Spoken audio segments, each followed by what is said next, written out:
বাবা, ও বাবা। কিরে মা, স্কুলে না গিয়ে হোটেলে আসলি? বাবা, কালকে স্কুলে বইলা দিছে সবার গার্জিয়ানকে নিয়ে স্কুলে যাইতে। স্কুলে নাকি গুরুত্বপূর্ণ মিটিং আছে, তাই তোমাকে আমার সাথে যেতে হবে।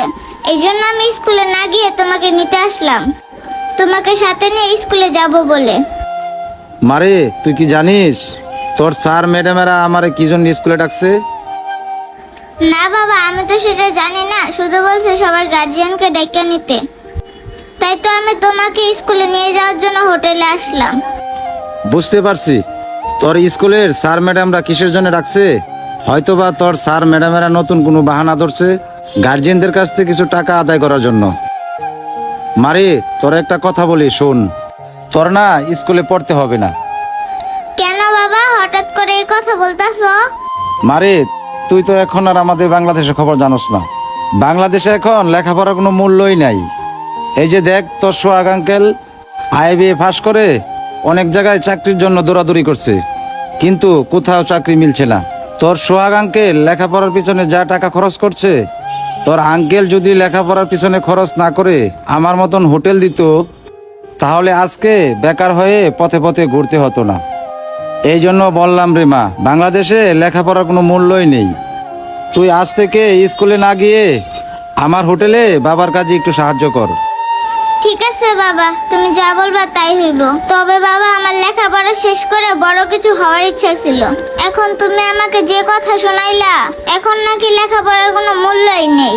তাহলে বাবা, লেখাপড়া করে তো আর লাভ নেই। আমি বরঞ্চ তোমার সাথে হোটেলে কাজ করি। হ্যাঁ রে মা, তুই তাই কর, বাবার সাথে বাবার কাজে একটু সাহায্য কর। আচ্ছা বাবা, বলো তাহলে আমি এখন কি কাজ করব? মারে, সকালে তো সবাই নাস্তা করে গেছে, ওই যে দেখ প্লেটগুলি বালতিতে রাখা আছে, এই প্লেটগুলা এখন পরিষ্কার কর।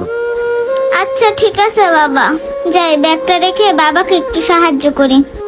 আমারও তো ইচ্ছে ছিল মেয়েটারে লেখাপড়া করিয়ে ভালো একটা চাকরিতে জয়েন করাবো, কিন্তু দেশের যা অবস্থা তার মনে হয় আমাদের পক্ষে সম্ভব না। কিচ্ছু করার নেই, মেয়েটাকে দিয়ে কাজেই করাতে হবে। কত স্বপ্ন ছিল লেখাপড়া শেষ করে ভালো একটা চাকরি করব, তার মনে হয় হলো না। সেটা ভেবে আর লাভ নেই, তাড়াতাড়ি করে প্লেটগুলো পরিষ্কার করি। আসসালামু আলাইকুম বিদ্যুৎ ভাই, ভালো আছেন? ওয়ালাইকুম আসসালাম, আমি ভালো আছি। ছোট ভাই, তুমি কেমন আছো? জি আলহামদুলিল্লাহ ভাই, ভালো আছি। তো আপনার ব্যবসা বাণিজ্যের কি অবস্থা? এই তো আলহামদুলিল্লাহ ভাই, আল্লাহ রহমতে ভালোই চলতেছে। জীবন ভাই, আপনারা কিছু খাইবেন? হ্যাঁ ভাই, খাওয়ার জন্য তো আইছিলাম। কি আছে? আরে বিদ্যুৎ ভাই, এটা আপনার মেয়ে না? হ্যাঁ ভাই, মেয়েটারে কাজে লাগাই দিছি। কেন ভাই, মেয়েটাকে স্কুলে না পাঠিয়ে এভাবে কাজ করাইতেছেন কেন? আরে ভাই, তোমাকে কি বলবো, তুমি তো আমার চেয়ে ভালো বোঝো। ভালো বুঝি মানে? আপনি কি বোঝাতে চেষ্টা করতেছেন, একটু খুলে বলেন তো। তুমি যে লাখ লাখ টাকা খরচ করে পড়াশোনা করলা, তার বিনিময়ে তুমি কি পাইলা? তোমার বাবা তোমাকে লেখাপড়া করাইতে গিয়ে তার যত সঞ্চয় ছিল তোমার লেখাপড়ার পিছনে সব খরচ করে ফেলাইছে, যাতে করে তুমি একটা চাকরি করে তোমার বাবা মার মুখে হাসি ফোটাইতে পারো। এই যে তো লেখাপড়া করে কষ্ট করে তুমি কি পারছো তোমার মা বাবার মুখে হাসি ফোটাইতে?